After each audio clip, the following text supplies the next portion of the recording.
지금 일본이 발칵 뒤집혔습니다. 일본의 한 해상자위대 제독에게 충격적인 일이 벌어졌는데요. 평생을 나라를 위해 복무한 제독에게 다카이치 총리는 뻔뻔하게도 거짓 보고서 작성을 강요했다고 합니다. 이 무리한 요구를 들은 제독은 큰 모욕감을 느꼈고 바로 사표를 던졌습니다. 심지어 이 모든 것이 평소 일본이 무시하던 한 나라가 핵추진 잠수함 승인을 받자 패닉에 빠져 벌어진 일이었다고 하는데요. 도대체 일본은 어느 나라 때문에 위협을 느껴 도박을 할 수밖에 없었을까요? 그리고 일본도 가질 수 없는 핵추진 잠수함을 조용히 손에 넣은 나라는 어디였을까요? 42년 경력을 걸고 한 해상자위대 제독이 폭로하는 충격적인 진실, 지금 바로 시작하겠습니다. 그 전에 잠깐 1초 만에 누를 수 있는 좋아요 버튼을 꾹 눌러주시면 영상 제작에 아주 큰 힘이 됩니다. 그럼 바로 시작하겠습니다. 그날 밤 저는 도쿄의 한 라디오 스튜디오에 앉아 있었습니다. 2026년 1월 28일. 보수 군사 전문 라디오 국방체전선의 진행자 하야시가 흥분한 목소리로 저를 소개했습니다. 오늘 밤 저는 그동안 아무도 말하지 않았던 충격적인 진실을 말씀드리려 합니다. 저는 무거운 마음으로 마이크 앞에 앉았어요. 때는 2023년 8월, 정년 2년을 남기고 해상망료 장직에서 물러났습니다. 많은 분들이 건강 문제라고 생각하셨죠. 하지만 진짜 이유는 따로 있었습니다. 2022년 9월 센카쿠 북방 120해리 지점. 제가 탄 이지스함 아타고가 중국 핵잠수함의 존재를 탐지했습니다. 아니, 정확히는 탐지하지 못했습니다. 우리가 그 잠수함을 인지한 건 그것이 스스로 부상했을 때였어요. 저는 그날 밤 함장실에서 혼자 앉아 있었습니다. 손이 떨렸죠. 같은 해 10월 한일연합 대잠훈련이 있었습니다. 한국의 214급 잠수함이 적군 역할을 했어요. 우리는 3시간 동안 단 한 번도 그 잠수함을 탐지하지 못했습니다. 훈련이 끝나고 한국 해군 제독이 제게 조용히 말했습니다. 그 말이 제 가슴에 비수처럼 꽂혔어요. 진행자 하야시가 물었습니다. 제독님, 지금 일본 내에서 이상한 위기론이 돌고 있죠? 총리의 대만 발언이 뭐가 문제라는 건지. 저는 한 박자 쉬고 조용히 대답했습니다.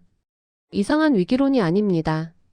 지금 상황은 너무나 명확한 위기입니다. 바다에서 40년을 보낸 군인의 눈으로 볼 때 일본은 지금 스스로 침몰하는 배에 타고 있습니다. 총리의 진짜 의도를 보려면 대만 발언이 아니라 한국에게 표명한 다케시마 주권 발언을 먼저 봐야 합니다. 저는 마이크 가까이 몸을 숙였어요. 지금 일본은 영웅이 아니라 스스로 무너지는 길 위에 있습니다. 그 시작이 이번 발언입니다. 하야시는 흥분한 목소리로 말했습니다. 일본은 다시 강한 나라로 태어나고 있습니다. 자랑스러운 나라로 가는 길 이제 막 시작됐죠. 우리 다카이치 총리는 정말 대담한 분입니다. 자위대 방위력 증강, 군 현대화까지 모든 걸 동시에 추진하고 있어요. 그리고 무엇보다 대만 유사시 지켜주겠다는 선언. 육상자위대 출신인 저로서는 이런 강력한 리더십이 자랑스럽습니다. 저는 피식 웃었습니다. 하지만 웃음 속엔 피로가 섞여 있었어요. 진행자님, 저는 해상자위대에서 42년을 보냈습니다. 그중 20년은 중국 해군을 직접 마주하며 보냈죠. 총리의 솔직함이 문제가 아닙니다. 문제는 그 발언이 바다의 현실을 전혀 모르고 나온 말이라는 겁니다. 우리는 50년 넘게 대만과 단교 상태입니다. 반대로 중국과는 그만큼 국교를 유지해왔어요. 해상자위대는 그 틀 안에서 중국과 관리 가능한 긴장을 유지해왔습니다. 센카쿠에서 마주쳐도 총을 겨누지 않는 암묵적 룰이 있었죠. 그런데 총리는 그 균형을 단 한 문장으로 박살냈습니다. 저는 잠시 말을 멈췄습니다. 그리고 조심스럽게 덧붙였어요. 제가 2023년 8월 사임한 이유를 아십니까? 당시 다카이치 의원이 자민당 총재 선거에서 핵추진 잠수함 도입을 공약으로 내세웠습니다. 저는 해상망료장으로서 총리실에 보고서를 올렸어요. 현실적으로 불가능합니다. 라고. 하지만 다카이치 의원은 그 보고서를 무시했습니다. 그리고 저에게 가능하다는 보고서를 다시 쓰라고 요구했죠. 저는 거절했습니다. 그리고 2개월 후 옷을 벗었어요. 최근 방위연구소에서 총리의 발언 의도를 분석한 극비 보고서가 나왔습니다. 그 보고서는 총리의 이해하기 어려운 행보를 가장 명확하게 설명하고 있어요. 총리의 진짜 의도는 대만이 아니라 바로 한국을 향해 있었다는 겁니다.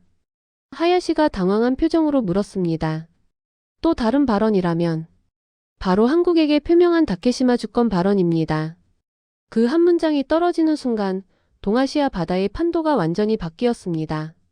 하야시는 목소리를 높였습니다. 그 발언은 당연합니다. 다케시마는 우리 땅인데 한국이 불법 점거하고 있잖아요. 총리는 한국을 압박하려 한 것 아닙니까? 우리가 강하게 나가면 한국을 흔들 수 있고 결국 일본이 유리해지는 거죠. 저는 단호하게 고개를 저었습니다. 아닙니다. 한국을 압박하려 한 것이 아닙니다. 정반대예요. 한국을 따라가려 한 것입니다. 하야시는 말문이 막힌 듯 얼굴을 찡그렸어요. 한국을 따라간다고요? 일본이 한국을 왜 따라갑니까? 대체 무슨 말입니까? 저는 손을 가볍게 맞부딪히며 차분히 말을 이었습니다. 총리는 중국과 일본 사이에 의도된 긴장을 만들고 싶어 했습니다. 그 긴장을 통해 일본이 지금 갖지 못한 어떤 특별한 능력을 손에 넣을 수 있다고 판단했던 거예요. 바로 한국이 조용히 먼저 손에 넣은 것들 말입니다. 2022년 10월 한일연합훈련 후 만찬이 있었습니다. 한국 해군 작전사령관과 저는 사케를 나눴어요. 그가 조심스럽게 말했습니다. 사토 제독, 우리는 곧 새로운 능력을 갖게 될 것 같습니다. 저는 그때 그 말의 의미를 몰랐습니다. 1년 후에야 알게 됐죠. 총리가 원했던 건 적당한 군사적 긴장이었습니다. 센카쿠 주변 무력 시위 정도의 긴장 상태요. 하지만 중국의 대응은 총리의 예상보다 훨씬 공격적이었어요. 중국 국방부는 총리를 향해 참혹한 대가를 치르게 하겠다고 공식 발표했습니다. 이건 일국의 총리에게 하는 말이 아니에요. 그 뒤로 곧바로 실질적 보복이 이어졌습니다. 일본행 항공 노선 전면 축소, 일본산 수산물 수입 즉시 중단, 히토류 수출 통제. 그리고 제가 가장 우려했던 일이 벌어졌습니다. 중국 해군이 센카쿠 12L이 내로 들어왔어요. 지난 40년간 깨지지 않던 불문율이 깨진 겁니다. 저는 해상망료장 시절 센카쿠 해역에 배치된 함정의 함장들에게 매일같이 상황 보고를 받았습니다.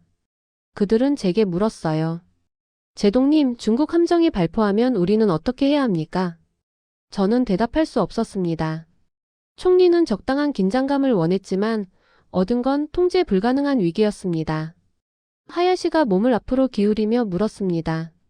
그런데 제독님, 총리는 왜 그런 위험한 긴장을 만들고 싶었던 겁니까?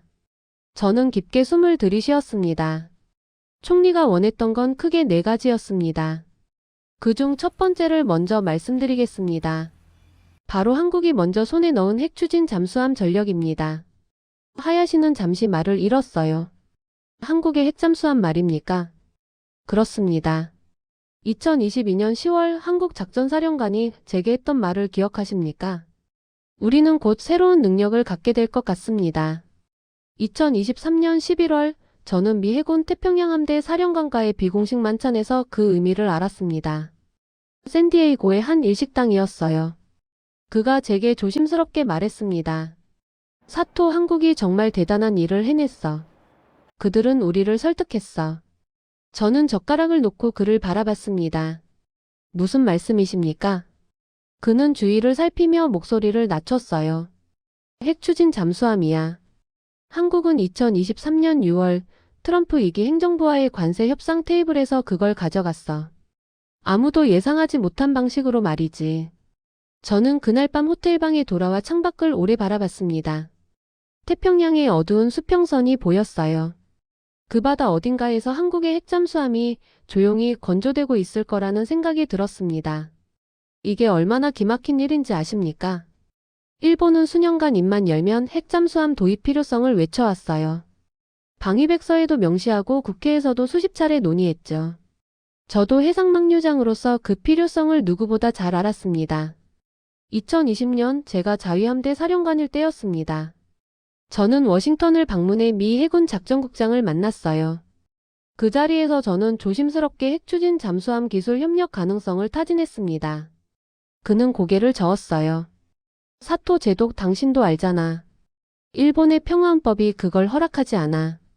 저는 그때 깨달았습니다. 이건 기술의 문제가 아니라 법의 문제라는 걸요. 그런데 한국은 단 한 번도 공개적으로 언급하지 않은 채 조용히 승인만 가져갔습니다. 제가 챕터 1에서 말씀드린 2022년 9월 사건을 기억하십니까? 센카쿠 북방에서 중국 핵잠수함을 탐지하지 못했던 그 치욕적인 순간을요. 그날 밤 저는 방에 혼자 앉아 생각했습니다. 우리에게 핵잠수함이 있었다면. 그 생각이 머리를 떠나지 않았어요. 작전실에서 소나 담당 장교가 제게 보고했던 목소리가 귓가에 맴돌았습니다. 제동님 탐지 불가입니다. 목표물이 보이지 않습니다. 그리고 1년 후 한국이 그것을 손에 넣었다는 소식을 들었을 때 저는 잠을 이룰 수 없었습니다. 새벽 3시까지 뒤척이다 결국 일어나 창밖을 바라봤어요. 도쿄만의 어두운 바다가 펼쳐져 있었습니다. 저는 그때 생각했습니다. 우리는 무엇을 잘못한 걸까? 하야시가 반박했습니다. 하지만 일본도 마음만 먹으면 충분히 가능하지 않겠습니까? 우리 기술력이면요. 저는 단호하게 잘라냈어요. 아닙니다. 일본은 법적으로, 외교적으로, 기술적으로 핵추진 잠수함을 가질 수 없습니다. 평화헌법 때문입니다. 핵추진 시스템은 군사용 핵기술의 핵심인데 이걸 도입하려면 헌법 개정부터 시작해야 해요. 하지만 개정 가능성은 제로에 가깝습니다. 저는 42년간 해상자위대에서 일하면서 이 벽이 얼마나 높은지 뼈저리게 느꼈습니다. 총리는 중국과의 군사적 충돌 위기를 이용해 일본 내부에서 금지된 전력을 합법적으로 논의하려 했습니다. 그렇게 미국산 핵잠수함을 받아내는 걸 최종 목표로 설정한 거죠. 하지만 결과는 완전히 실패였어요. 저는 40년간 바다에서 살았습니다. 바다에서는 거짓말이 통하지 않아요. 수중의 패권을 잡지 못하면 바다를 지킬 수 없습니다. 한국은 그걸 이해했고 조용히 움직여 목표를 달성했습니다. 일본은 떠들기만 하다가 아무것도 얻지 못했어요. 사실 핵잠수함은 시작일 뿐입니다. 나머지 세 가지가 더 충격적이죠. 하야시가 긴장한 표정으로 저를 바라봤습니다. 저는 책상 위의 자료를 천천히 넘기며 말을 이었습니다. 일본은 지금 완전한 국제적 고립에 빠졌습니다. 총리의 한마디가 모든 걸 뒤집었어요. 해군은 동맹 없이는 작전을 수행할 수 없습니다. 항모 한 척을 움직이려면 10개국의 협력이 필요해요. 보급함 후위함 정보 공유 항구기항관. 모든 게 동맹국들의 협력으로 이루어집니다. 그런데 지금 일본 해상자위대는 혼자입니다.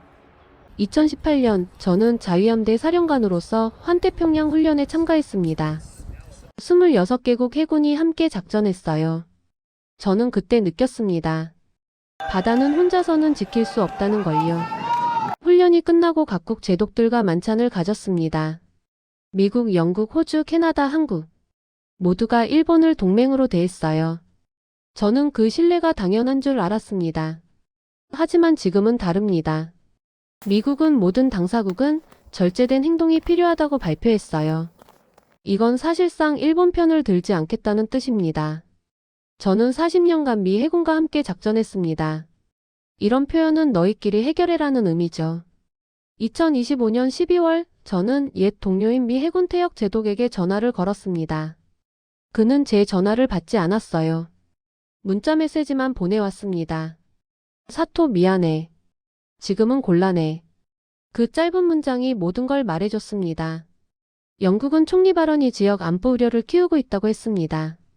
영국 해군은 인도 태평양 전개 시 일본 해역을 거점으로 삼았어요.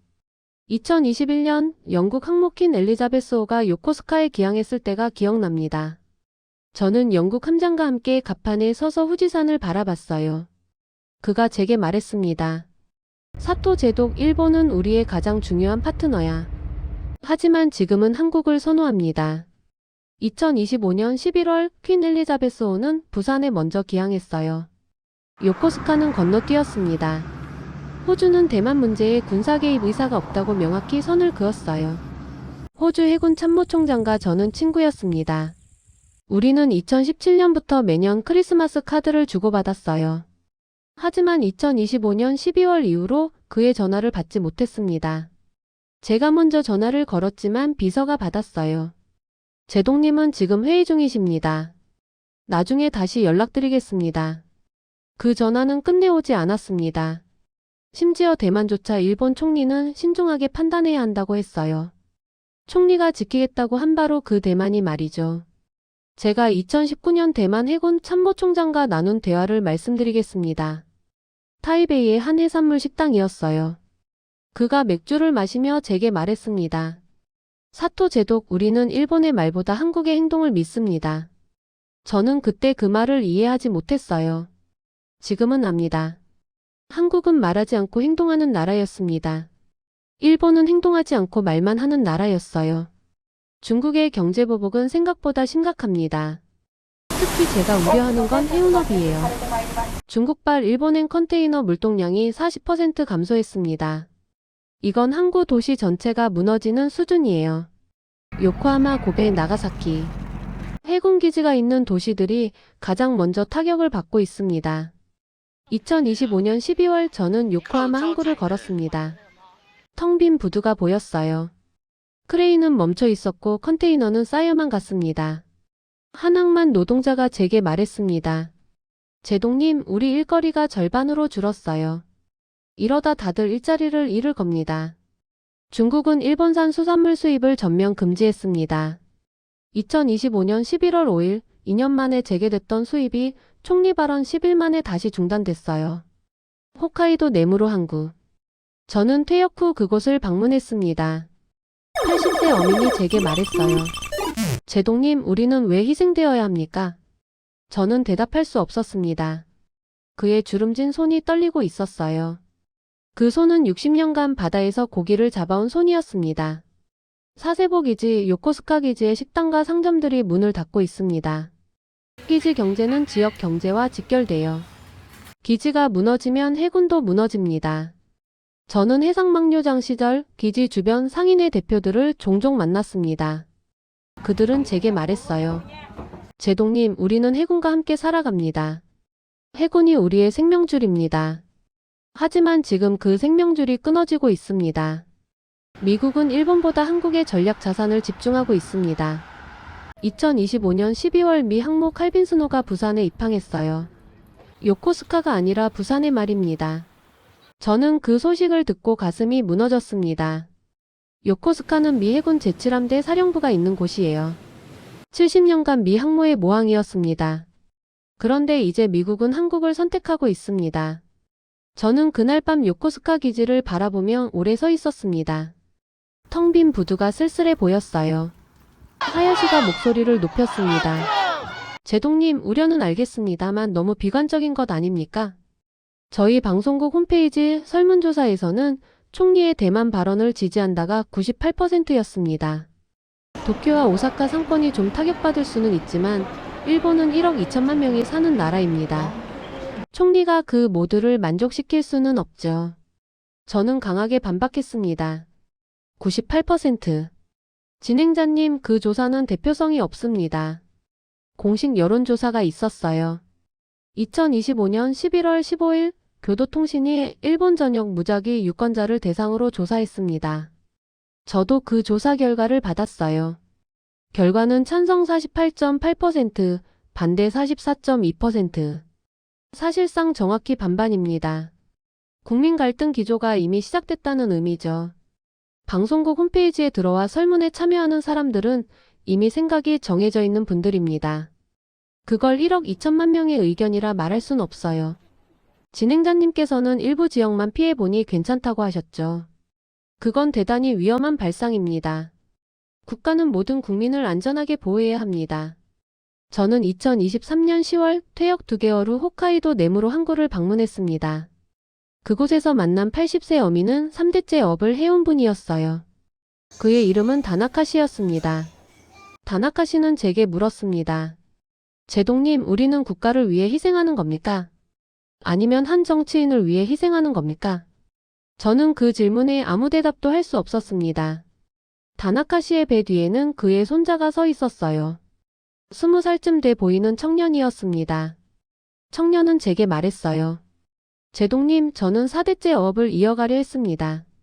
하지만 이제 포기해야 할 것 같아요. 그 청년의 눈빛에는 절망이 가득했습니다. 저는 그날 밤 혼자 호텔 방에 앉아 오래 생각했습니다. 그리고 결심했어요. 이 방송에 나오기로요. 하야시가 조심스럽게 물었습니다. 그런데 제동님은 왜 정년도 남기고 퇴역하신 겁니까? 저는 깊게 숨을 들이쉬었습니다. 2023년 6월 당시 다카이치 의원이 자민당 총재 선거 출마를 준비하고 있었습니다. 다카이치 의원은 핵추진 잠수함 도입을 공약으로 내세웠고 저에게 기술적으로 가능하다는 보고서를 요구했어요. 그날을 저는 명확히 기억합니다. 2023년 6월 15일 오후 3시 총리실에서 다카이치 의원과 마주 앉았어요. 다카이치 의원은 제게 말했습니다. 사토 제독 일본에게 핵잠수함이 필요합니다. 가능하다는 보고서를 올려주십시오. 하지만 저는 해상망료장으로서 거짓말을 할 수 없었습니다. 그래서 불가능하다는 정직한 보고서를 올렸어요. 평화헌법 기술적 한계의 예산 문제, 모든 걸 상세히 적었습니다. 다카이치 의원은 격노했습니다. 그리고 제게 선택을 강요했죠. 보고서를 수정하든지 자리에서 물러나든지. 저는 그날 밤 집으로 돌아와 아내와 오래 이야기했습니다. 아내는 제게 물었어요. 당신은 어떻게 하고 싶어요? 저는 대답했습니다. 군인으로서 정직하고 싶습니다. 아내는 고개를 끄덕였어요. 그럼 그렇게 하세요. 저는 2023년 8월 15일 광복절에 사표를 제출했습니다. 그 날짜를 선택한 이유는 한국에 대한 최소한의 예의였어요. 42년간 입었던 군복을 벗는 날, 저는 한국을 생각했습니다. 한국 해군 제독들과 함께했던 수많은 훈련이 떠올랐어요. 그들은 항상 정직했습니다. 말보다 행동으로 보여줬습니다. 저도 그렇게 하고 싶었어요. 한국은 감정적으로 대응하지 않았습니다. 겉으로는 딱 한마디였죠. 발언을 철회하라고. 그러나 뒤에서는 외교부 청사로 일본 대사관 직원을 긴급 호출해 강력히 항의했어요. 저는 그 소식을 들었습니다. 한국의 대응은 차분했지만 단호했어요. 감정에 휘둘리지 않고 원칙을 지켰습니다. 그리고 한국은 스시마 카드를 꺼내 들었습니다. 한국의 시민단체와 학술단체들이 스시마의 역사적 귀속 문제를 제기하기 시작했어요.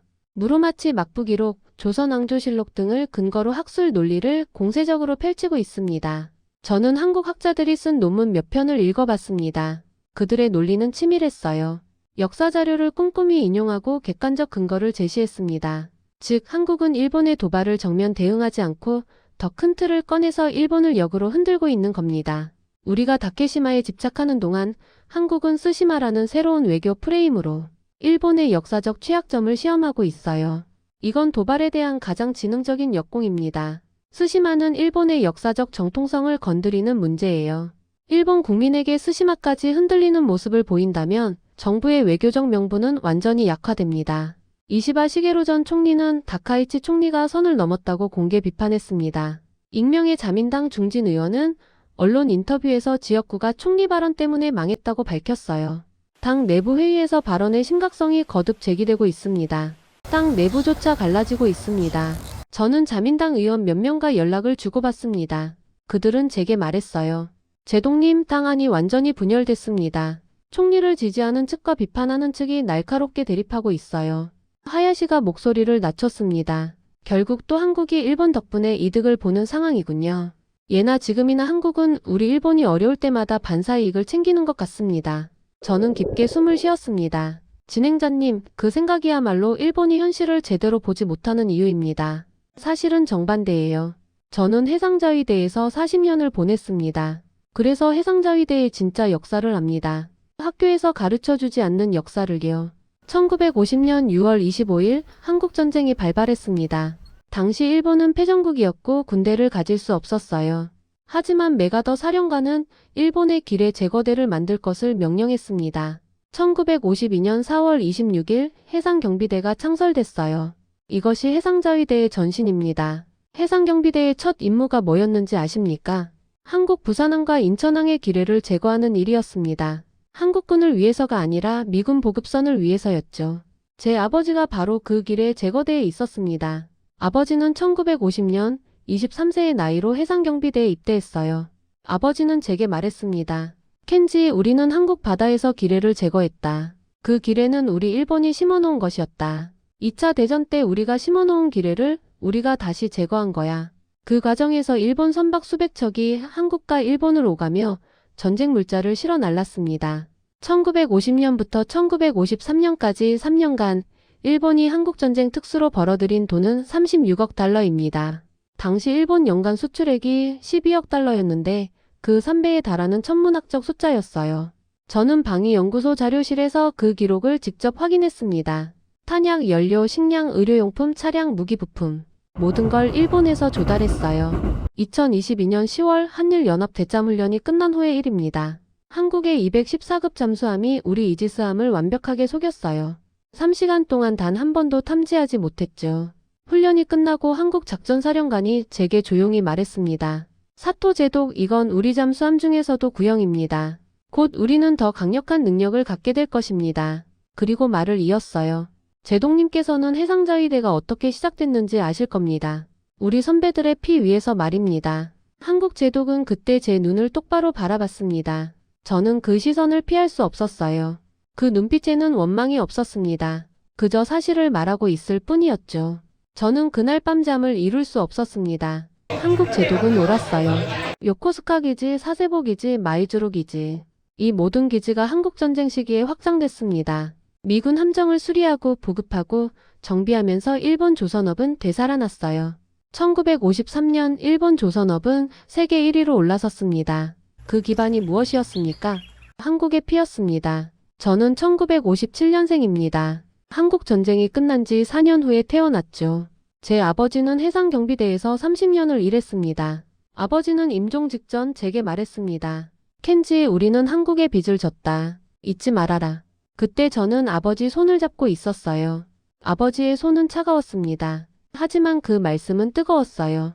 저는 그 말의 의미를 40년간 바다에서 보내며 깨달았습니다. 소니, 도요타, 미쓰비시.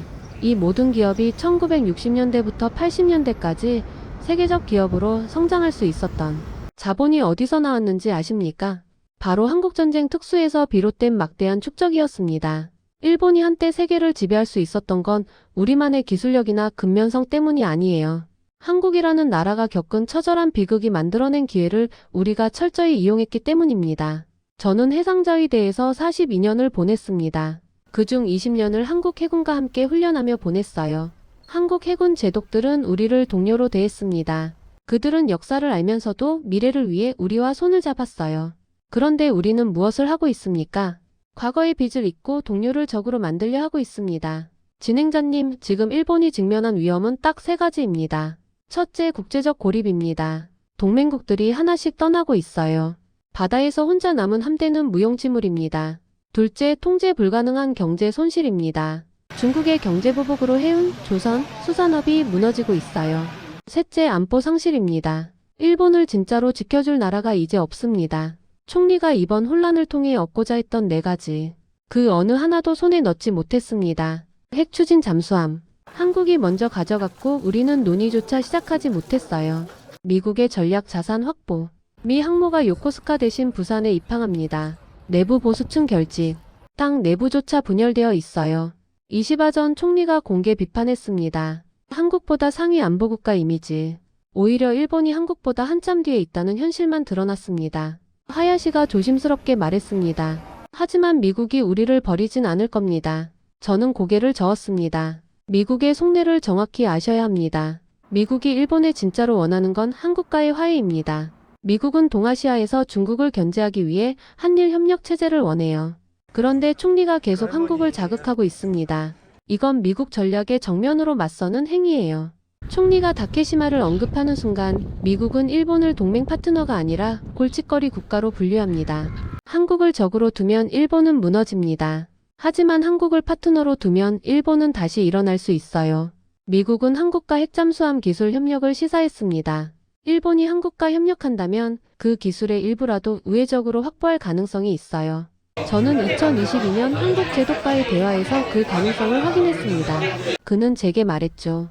우리는 동맹입니다. 함께 가야 합니다. 일본은 전통적 소재와 부품 기술에는 강하지만 첨단 응용 기술과 초고속 대량 생산에서는 한국에 밀리고 있습니다. 반도체, 인공지능, 배터리. 이 미래 핵심 산업에서 한국과 협력하면 일본은 잃어버린 30년을 회복할 수 있어요. 한국은 미국의 핵심 기술 협력 파트너입니다. 한국과 손잡으면 우리도 그 기술에 접근할 수 있습니다. 한국은 중국과 교류, 견제, 협력을 모두 해낼 수 있는 드문 국가입니다. 한국과 함께 움직이면 일본은 중국과의 대립에서 발언권을 되찾을 수 있어요. 지금 파국을 막는 유일한 방법은 단 하나입니다. 총리는 즉시 다케시마 발언을 철회하고 국제사회 앞에서 한국에 공식 사과해야 합니다. 이건 굴욕이 아니에요. 일본의 안보와 경제적 이익을 확보하기 위한 최저비용의 전략적 조치입니다. 진행자님, 지금 중국은 한국의 손을 열렬히 잡기 위해 온 힘을 쓰고 있습니다. 경제, 외교, 기술 모든 분야에서 한국을 끌어들이려 하고 있어요. 그런데 우리 일본은 무엇을 하고 있습니까? 한국을 자극하고 적으로 돌리려 하고 있습니다. 한국은 동아시아 안보의 핵심이에요. 그런 나라를 우리 편으로 만들지 중국 편으로 넘길지 선택은 우리에게 달려 있습니다. 총리는 지지 기반이 약합니다. 그 약함을 채우기 위해 강한 일본을 만들고 싶은 마음에 너무 성급하게 발언했어요. 그러니 지금이라도 한국에 진솔하게 사과해야 합니다. 기회는 아직 있습니다. 총리는 대만 발언에 대해서는 철회 불가를 거듭 밝혔지만 다케시마 발언은 한 번도 재언급하지 않았어요. 철회할 수 있다는 뜻입니다. 저는 68세입니다. 제 인생의 대부분을 바다에서 보냈어요. 바다는 정직합니다. 바다에서는 거짓말이 통하지 않습니다. 강한 무기가 있어도 국민이 불행하면 무슨 소용입니까? 동료를 적으로 만들면서 어떻게 바다를 지킵니까? 제 밑에서 일했던 젊은 함장들이 걱정됩니다. 그들을 쓸데없는 정치 싸움에 희생시킬 수 없어요. 감정이 아니라 국가의 미래를 보십시오. 바다에서 40년을 보낸 늙은 제독의 마지막 항해입니다. 이게 일본을 살릴 마지막 선택입니다. 이상 감성 창고였습니다.